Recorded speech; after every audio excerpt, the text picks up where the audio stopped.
So, but then let me ask you this, brother Muhammad.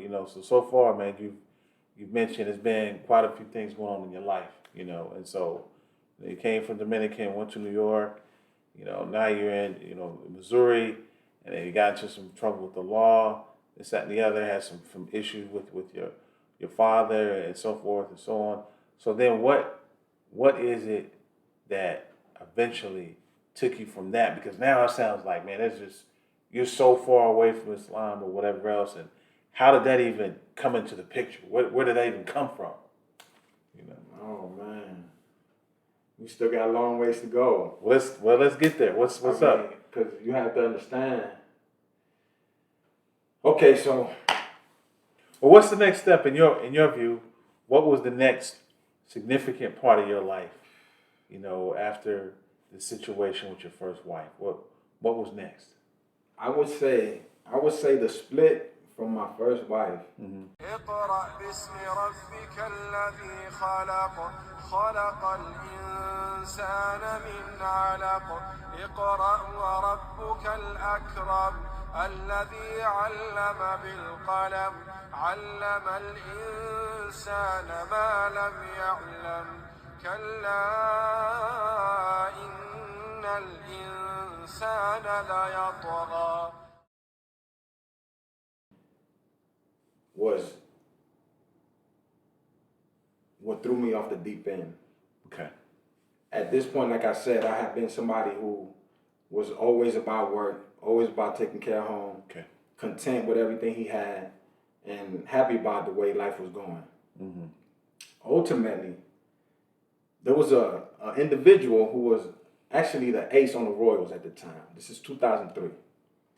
And my wife, granted, baseball players, go ahead. Ace pitcher, Yeah, the pitcher on the Royals. relief pitcher. Is that right? No, he's the a ace. starter. He's a starter. Ace starter. Okay. Yeah. Okay. So we're always around baseball players. It was Okay. never a big thing. Okay. There's plenty Dominicans who are baseball players that when they meet another Dominican, especially in a place like Missouri, they're gonna gravitate towards that individual. Okay. Like me personally, by this time, Albert's in the major leagues. He's one of the best in the league, hands down. And we got other players that was either working on their way up, or I knew people that worked for the Royals would always give us tickets. They would throw parties for Carlos Beltran and guys that were on the team. So it was no big deal. Okay. Ultimately, this individual comes in the picture, and he's married, got kids, another one on the way, and his wife didn't know at the time that ultimately he would end up sleeping with my wife.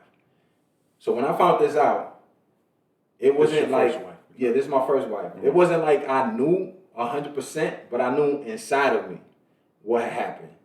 And it was something to where once I knew and I felt it in my heart, that was enough. And I left. But the way I left, it was one of those things, again, impulsive reaction. So I'm getting ready to leave the house. By this time, she was working at the bank. She had took out a loan, and we had got 2 cars with it, right? So I'm driving my car. Yeah, the loan is under her name, but this is my wife. I'm not thinking about, whose car is this, and that. Well, I packed my stuff, and I'm getting ready to jump in the car, and she said, "What you doing jumping in that car?" I said, "What you mean? This is my car." She said, "Nah, that loan is under my name. I'm going to get that car back." So right then and there, another impulsive reaction. I say, "You know what? Keep the car. Matter of fact, you can keep the house, you can keep the money, you can keep whatever we got. Just don't put me on child support." And I grabbed one luggage bag and I start walking. And I went walking down 23rd Street. Ultimately, my first stop would be the liquor store. And I went to the liquor store, not even of age to drink, but I knew the guy behind the counter. He knew my situation. He knew that I was happily married. And he actually looked up to me in many ways, even though he was older than me. And he saw me, and as soon as he saw me, he saw the bag, and he just like, "What happened?" So I told him what happened, and he was like, "Man, go ahead," and just basically pointed at the stuff, and I start drowning in it, Ultimately, that became part of who I was, just drinking, just trying to bury my sorrows. And to be honest with you, even though I got a lot of family and we deeply rooted with one another, it was a lot of people in my close circle, even my own brother, who knew what had happened and hid it from me. just to be, rolling and in the mix, essentially. Being that I knew that so many people knew, I felt like a fool. Because how you gonna know, and you my people, and y'all gonna not tell me this? So I didn't feel like I can go to family. And my parents was already living in Florida. They might have been moved. Okay. Yeah, they had already moved. So it was one of those things where I felt like I was alone. And instead of going to family or going to somebody, I went straight to the liquor store, like I said. Ultimately got a place to stay with somebody. And that was basically the beginning of me actually hitting the streets. Okay. And as a grown man, I see. and doing things. Okay. And being that I didn't have a car because I had just left it, well, there goes my job because it was going to take me to work. So that's another interesting thing, Muhammad, because what it sounds like is that before, your family was your support system. And so since your parents, had moved to Florida and you had this major situation where you felt your wife at the time, a woman who you really loved, had been dishonest with you, had been unfaithful to you. So then when felt like you didn't have your immediate family there to be with you, you went to alcohol as a sense of relief and became addicted to that poison. So very much so. Yeah, okay. And I mean, that was only the beginning. Because once you get out there, there's going to be a lot of people that's going to try to take advantage of you or just try to get something from you. And it started with alcohol, but soon thereafter, went to other things. It went to other things. Yeah. Especially Xanaxes. That was something that was introduced to me.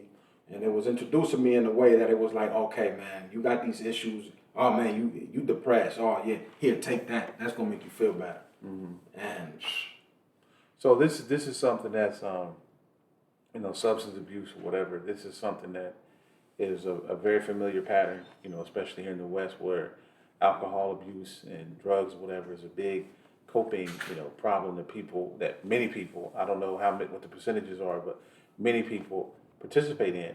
And ultimately, it's something that there is no good that can come out of it, in the sense that we know that alcohol, ultimately, if you drink enough of it, you're going to get addicted. And once you get addicted, then it's a lifetime of trying to deal with that addiction, And so we had talked about in a previous video about the dangers in entertainment when it's related to alcohol and so forth. And so, it's sad that you also had to deal with those demons, before Islam. And so that was the beginning of, like you said, of this other part of your life, if you will. And then, so what was next? Oh man, street life. Street life. It was street life, and it was pretty much, my life. It just seemed like just stages that obviously I didn't see coming, but once they were there, I always found a way to make it work. As far as married life, I went on and stepped up to the plate, did what I was supposed to do, went to work, took care home, and then when I hit the streets, it was one of those things where people gotta have money, and ultimately I ended up staying. This is how my life has been. I go from my house when I left my wife to the liquor store. I holler at my man's behind the counter. My man's behind the counter was getting a place to stay from a chick down the street. He had just got the apartment upstairs from the liquor store. So obviously the situation that he had staying at that chick house had just came open. He says, "Yo, I could call her up and you could probably just stay where I was." He calls, he makes a call. Chick shows up to the liquor store, sees me. He's like, "This him?" Like, yeah. Weirdly enough, this woman says, "When's your birthday?" So I said, "April 4th. She said, "Mine's April 8th, come on." So we go to her house. She breaks out this crazy book, talk about who's what and how they are and this and that. And she reads this book out loud, talking about, "Does this sound like you?" So I'm like, "Okay, yeah, what's up?" She's like, "Oh, how are you with kids?" I'm like, "Oh, man, I get along with kids." She got a son and a daughter. They come downstairs. We hit it off. Right away, she was like, "Yo, you can stay." So I stay at her house, and right away I gotta tell her, I ain't got no money. I ain't got no job. I ain't got no car right now. To be honest with you, I got $25 in my pocket, and I'm finna go spend 10 because I'm finna get blown. Mm-hmm. So she like, oh yeah, I smoke. So I go, I come back. While I'm at my man's house, I see this bicycle, this 10-speed Huffy, light green. So I'm like, what's up with the bike? He's like, what you mean what's up with the bike? That's my bike. I'm like, yo, I need it. So he like, what? He know I've been driving. He like, what the heck you need a bike for, you know? So I tell him real quick the short story. He like, damn, man. I said, look, man, I got 25, man. I give you 10 for the bag and 15 for the bike. He like, cool. So I take the bike back, I ride back. I show him, where you get the bike from? I sure, I need wheels. And I spark up. She's like, yo, can you get that? And I'm like, I just got this. She's like, nah. So I remember that I had a number from back in the day, a number that I had never really ever used except one time. And I ended up calling this number, and it was like wholesale, you know. And that put me in the streets in a way that I would have never been in the streets before. Mm-hmm. And it was really just like many people because of need of money. And like I said, you know, I always found ways to be serviceable and be able to handle my business. And when it came down to that as well, it was one of those things to where I took it and I ran with it. And I used my people skills and what I had learned up to that time to just basically make do.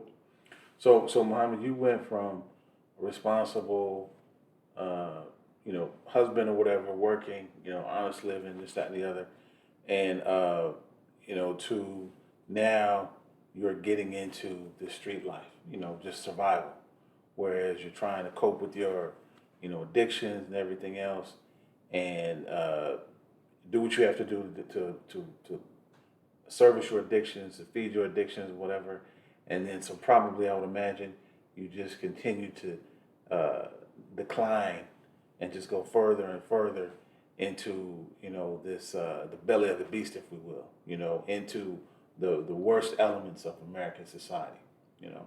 And so this is something that's really important to see because, again, this is a person that came from a strong family lifestyle, you know, with intact, you know, parents, a strong culture, but, you know, with some misfortunate, you know, situations, you were able to just decline into this level of, you know, obscurity, of just destruction, you know, because you didn't have that strong faith, or you didn't have something that was stronger than the streets to protect you from the streets, right?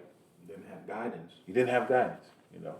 And so, you know, okay, after, you know, you live this life or whatever else, and you know, you have a bunch of other, you know, unfortunate situations or whatever else, ultimately, you get incarcerated.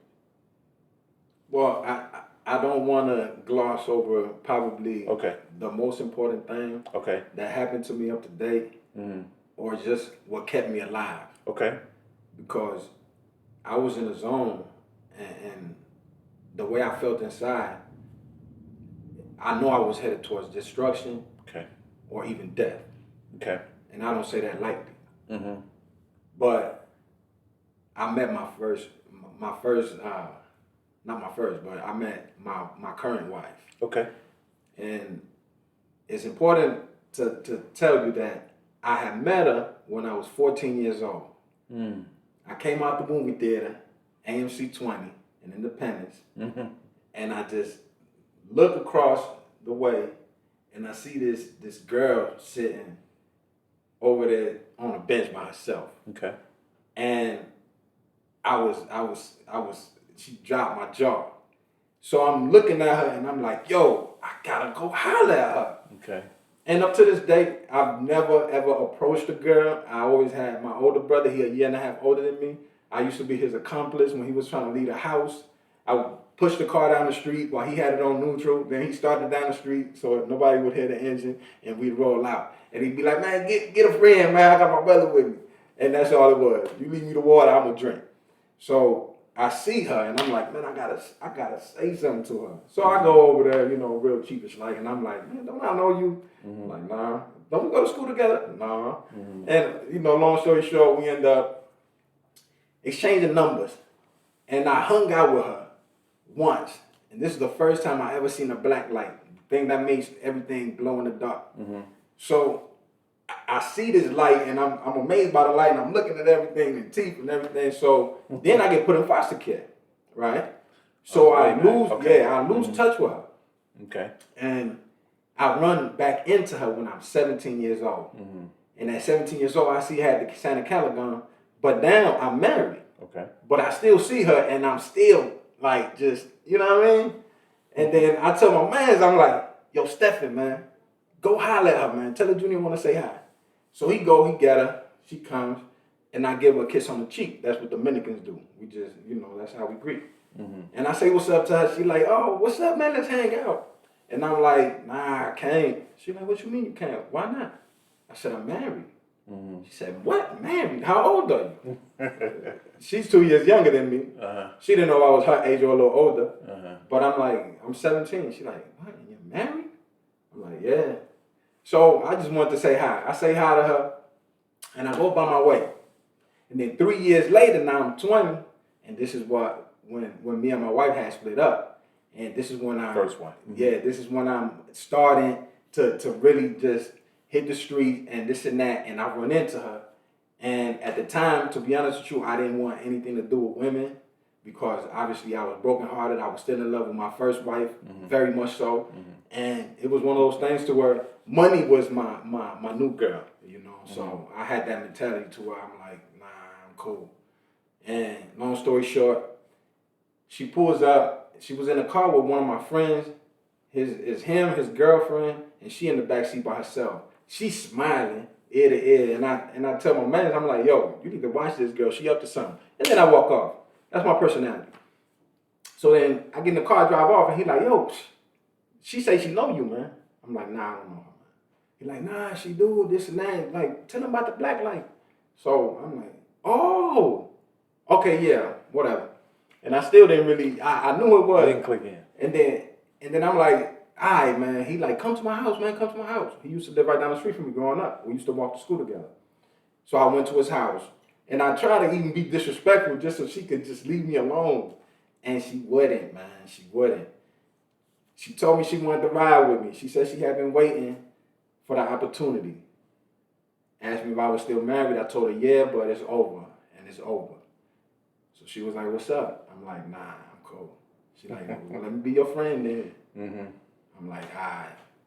Long story short, man, this girl, she kept me alive, man. She kept my heart sane. And while I was at my darkest and brokenhearted, this girl would wipe away the tears that I was crying for another woman. And I'm telling you, there's no shame in saying that. But that's who she was. And by meeting her, that brought me back to life. And I remember one day we was in the car, and she was driving somewhere, and I blurted it out. I was like, I love you.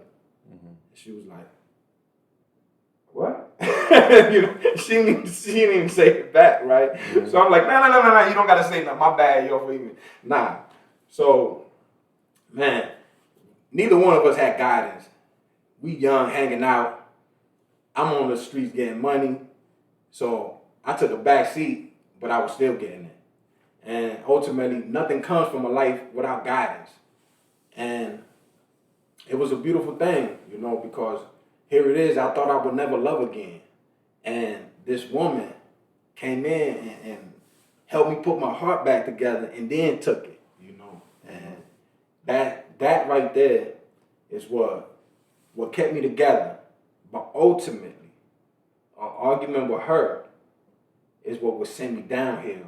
And I spiraled out of control so quick that it only took a night. And ultimately, I ended up getting behind the wheel of the car, drunk, high, on Xanaxes, and maybe something else.